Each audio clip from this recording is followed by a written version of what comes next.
Hello दोस्तों, जैसा कि हमने आप लोगों को पिछली वीडियो में मैथ्स के कुछ क्वेश्चन बता दिए, ठीक है। हम आप लोगों को इस वीडियो में जो पढ़ाने जा रहे हैं वो क्या पढ़ाएंगे, हिंदी। हिंदी कक्षा 9 के नवोदय वालों के बच्चे के लिए हिंदी। जो आज हम चला बताएंगे आप लोगों को क्या, समास। जैसे ये 6, 7, 8 के लिए भी हो सकता है, जैसे उन लोगों में जो में जिन जिन बच्चों में होगा सब्जेक्ट में समास, ठीक है। तो आज हम आपको बताएंगे जैसे समास, जैसे आपको एकदम ट्रिक से याद करना बताएंगे, आसानी से कैसे आप याद करोगे, एकदम आसानी से आपको आ जाएगा, ठीक है, ताकि आपको कहीं दिक्कत ना आए, ठीक है। जैसे आप लोगों को परिभाषा, पहले समास कहते हैं किसे,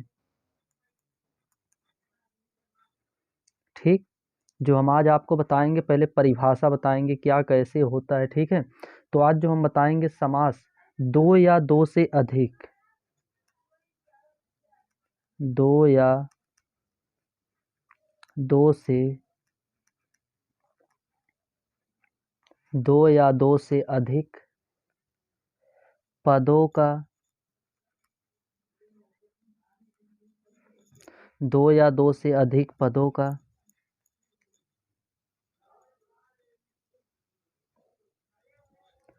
संक्षिप्तीकरण, दो या दो से अधिक पदों का संक्षिप्तीकरण समास कहलाता है, समास कहलाता है, ठीक है। जैसे अगर यदि आपको ये डिफिनीशन ना याद होती है तो हम आपको एक डिफिनीशन और बताने जा रहे हैं, ठीक है। दो या दो से अधिक अथवा करके, दो या दो से अधिक, दो या दो से अधिक, दो या दो से अधिक सार्थक, दो या दो से अधिक सार्थक शब्दों के मेल से बने,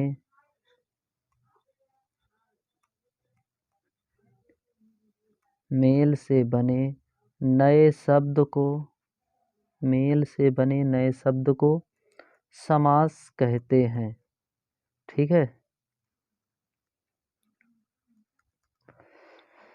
जैसा कि ये रहा हमारा जैसे समास, हमने आपको हिंदी में, हिंदी की जो हिंदी आज हम आपको कक्षा 9 के नवोदय एंट्रेंस एग्जाम के लिए, ठीक है, कक्षा 9 नवोदय समास।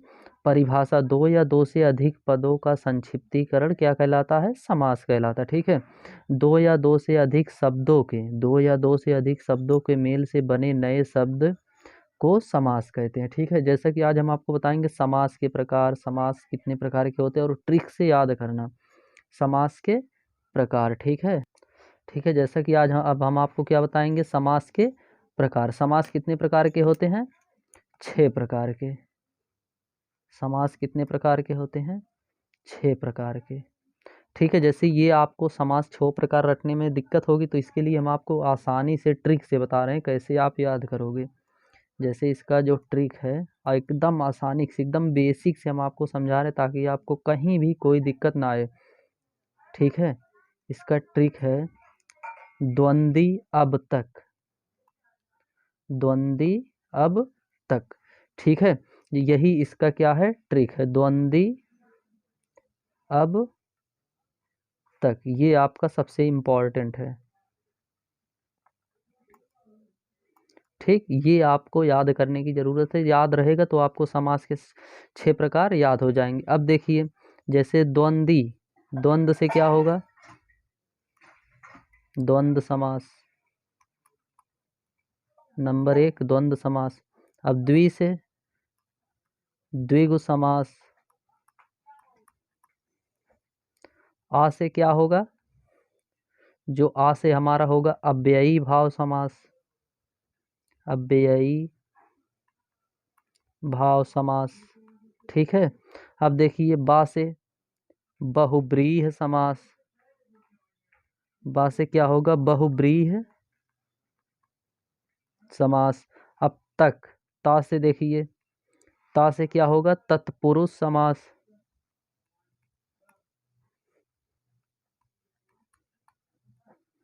और का से होगा कर्मधारय समास, का से क्या होगा, कर्मधारय समास, ठीक है। Number 1, number 2, number 3, 4, 5, 6। ये हो गए हमारे 6 प्रकार। ट्रिक क्या है? द्वंद्वी अब तक, ठीक है, यही आपको याद करने की ज़रूरत है। ठीक है, अब देखिए द्वंद द्वंद द्वंद जो इतने से सिर्फ क्या बनेगा? आपका द्वंद्व समास। और जो द्वि है ये जो आपका इतने से बन रहा है, और जो द्वि है उससे द्विगु समास, आ से अव्ययी भाव समास, बा से है बहुब्रीहि समास, तक ता से तत्पुरुष समास, का से कर्मधारय समास। ठीक है, जैसा कि आप लोगों ने ये देख लिया। ठीक है, अब हम आपको एक एक समास बताते चलेंगे और एकदम बेहतरीन और आसान तरीके से, ताकि आपको कहीं कोई दिक्कत ना आए। ठीक है, जैसा कि हमने आपको पहले क्या बताया? द्वंद्व समास। तो नंबर 1 जो हमारा है वो कौन सा है? द्वंद्व समास। ठीक है दोस्तों, जैसा हमने आपको क्या बताया, नंबर 1 द्वंद्व समास। दो पदों के बीच में योजक, ये जो योजक चिन्ह है, ये जो डैश का चिन्ह लगता है, ऐसे योजक चिन्ह लगा हो, विग्रह करने पर या एवं एवं आए, तो वहाँ कौन सा समास होगा? द्वंद्व समास। ठीक है, अब जो हम आपको उदाहरण बताने जा रहे हैं, जैसे छल कपट, जैसे ये जो बीच का ये योजक चिन्ह आ रहा है, इसी की जगह क्या हो जाएगा? छल और कपट। ठीक है, जैसे माता पिता, माता पिता, तो इसका क्या हो जाएगा? माता और पिता, माता और पिता। जैसे आपको एक उदाहरण और हम बता रहे, पाप पुण्य, तो इसका क्या होगा? पाप और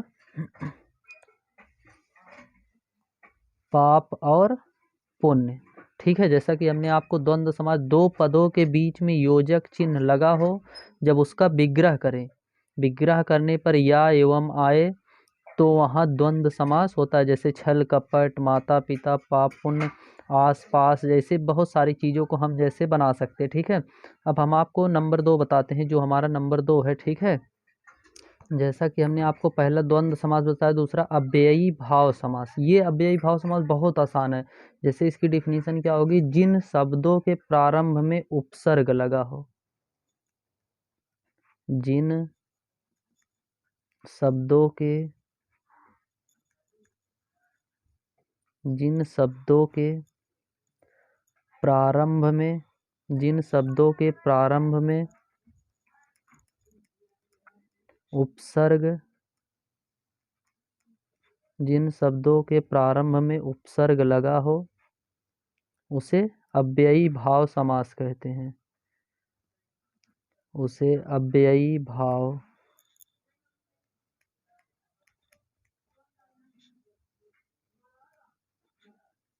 समास कहते हैं। ठीक है, जैसा कि हमने बताया, जिन शब्दों के प्रारंभ में उपसर्ग लगा हो, उसे क्या कहते हैं? अव्ययी भाव समास। ठीक है,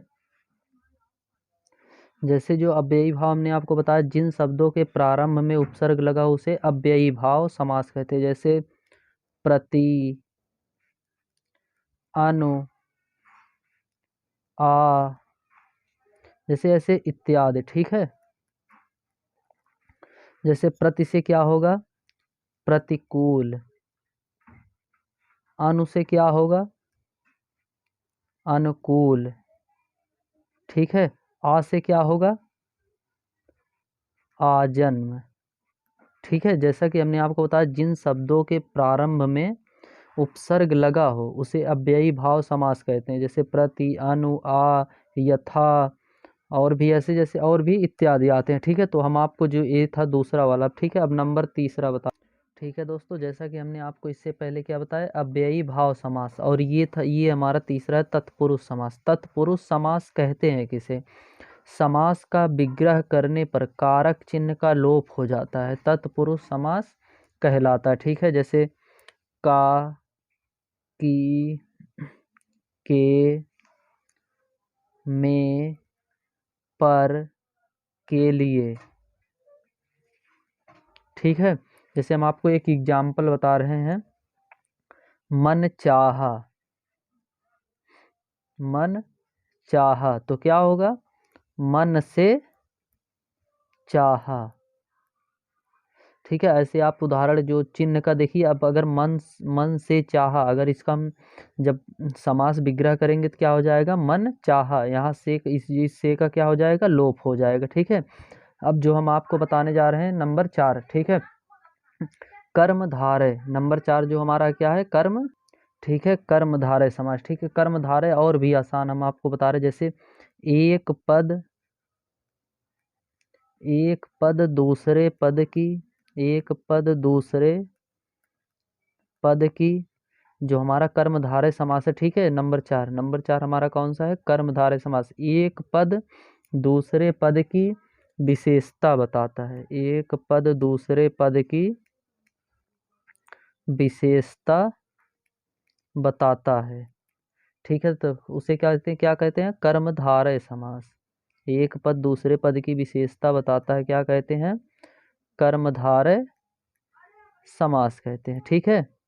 जैसा कि हमने आपको आगे के शब्दों में हमने आपको क्या बताया, तत्पुरुष समास। जैसे इसमें किसका समास विग्रह करने पर चिन्ह का लोप हो जाता है। ठीक है, इसमें एक दूसरे पद की, मतलब जैसे जो पहला पद होगा वो दूसरे पद की विशेषता बताता। ठीक है। अब देखिए, जैसे चरण कमल, चरण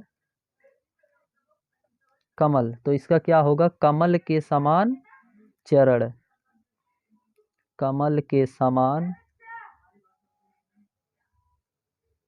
चरण। ठीक है, यहाँ आपको विशेषता बताना, जैसे चरण कमल, कमल के समान चरण, एक पद दूसरे पद की विशेषता बताता। ठीक है। अब दूसरा एग्जाम्पल देख लीजिए, कमल नयन, तो क्या होगा, कमल के समान नयन, इसका हो जाएगा कमल के समान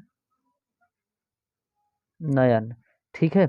अब इतना आसानी से हम आपको बता रहे। ठीक है। अब जैसे अगला है, एक और देख लीजिए एग्जाम्पल, महापुरुष, महापुरुष, जब इसका करेंगे तो क्या हो जाएगा, महान है जो पुरुष, क्या हो जाएगा, महान है जो पुरुष।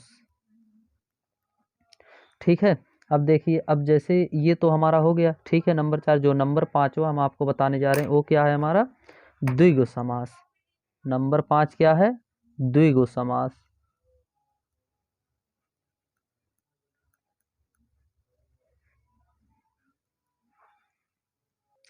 ठीक है, नंबर 5 हमारा कौन सा है, द्विगु समास। अब ये भी देख लीजिए, जिस समास में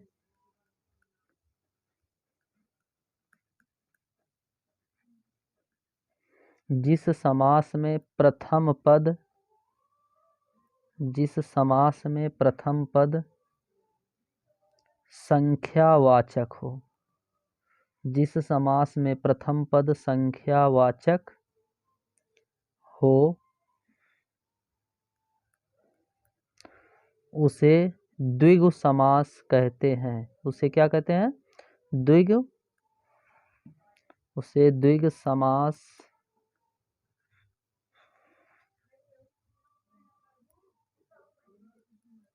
ठीक है, उसे क्या कहते हैं, द्विगु समास कहते हैं। ठीक है। अब जैसा कि हम आपको उदाहरण बता रहे हैं, जैसे तिरंगा, तिरंगा, तीन है जिसके रंग, नवरात्र। हमने आपको यहाँ क्या बताया, यही आपका इम्पोर्टेंट है, द्विग समास में क्या, सिर्फ और सिर्फ संख्या, मतलब जैसे कोई गिनती का, मतलब जैसे किया जाए कि कोई उसे काउंटिंग किया जा रहा है, मतलब द्विग समास में जिस समास में प्रथम पद संख्या हो, यानी कोई काउंटिंग का नंबर जैसे आए। तिरंगा जैसे 3 होगा, नवरात्रि 9 होगा, और जैसे चौराहा, चौराहा हुआ, तिराहा हुआ, प्रथम पद उसका संख्या में आना चाहिए, जैसे गिनती में, काउंटिंग में आना चाहिए। ठीक, जैसे त्रिकोण, दशानन भी होगा। ठीक है, ऐसे जो आपका, ठीक है, ये हुआ आपका नंबर 5। अब हम आपको छठवां वाला बताने जा रहे हैं। ठीक है, यदि कहीं भी आपको दिक्कत आती है, आप हमें कमेंट करके अवश्य बताएं। ठीक है, वीडियो को लाइक कमेंट करें, वो अपने दोस्तों के साथ शेयर करें, ताकि वो भी इस चीज़ को अच्छे से जान सकें। ठीक है दोस्तों, जैसा कि हमने पांचों बताया, अब छठवां जो हम आपको बताएंगे, ये है बहुब्रीहि समास। ठीक है, जिस समास में, ठीक है, जिस समास में कोई भी पद, जिस समास में कोई भी पद, ठीक है। यदि आपको कहीं भी कोई भी दिक्कत आती है तो आप हमें ज़रूर बताएंगे, ठीक है, कमेंट करके। हम आपको प्रयास करेंगे नेक्स्ट वीडियो में उसका, जो आप भी क्वेश्चन करेंगे उसका हम जवाब देने का प्रयास करेंगे, ठीक है। और ऐसे ही नई नई वीडियो या नोटिफिकेशन जारी के लिए, ठीक है, बेल आइकन को दबाएं और सब्सक्राइब भी करें, ठीक है, ताकि अपने और भी दोस्तों के साथ, ताकि जो भी हम वीडियो अपलोड करें वो आपको मिल जाए, ठीक है। अब देख लीजिए, जिस समास में कोई भी पद प्रधान नहीं होता, जिस समास में कोई भी पद प्रधान नहीं होता है या दोनों पद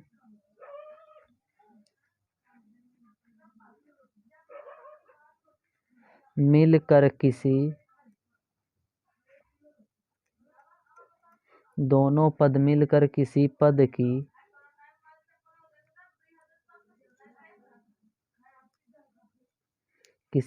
की ओर संकेत करते हैं, ठीक है दोस्तों। जैसा कि हमने आपको ये वाला जो बताया है, बहुब्रीहि समास, जिस समास में कोई भी पद प्रधान नहीं होता है या दोनों पद मिलकर किसी तीसरे, ठीक है, किसी तीसरे पद की ओर संकेत करते हैं, ठीक है। क्या होगा? किसी तीसरे पद की ओर संकेत करते हैं, ठीक है। उसे बहुब्रीहि समास कहते हैं, उसे बहुब्रीहि समास कहते हैं, ठीक है। अब देखिए, जो हम आपको जैसे बता रहे, जैसे लंबोदर, जैसे ये बहुब्रीहि समास में जैसे देवी देवताओं के ज़्यादा नाम आते हैं, देवी देवताओं के ज़्यादा नाम आते हैं, ठीक है। जैसे लंबोदर, तो क्या होगा? लंबा है जिसका, लंबा है उदर जिसका, क्या है? लंबा है उदर जिसका, ठीक है। नेक्स्ट वाला देख लीजिए, गंगाधर, क्या है? गंगाधर, गंगा को धारण करने वाला, गंगा को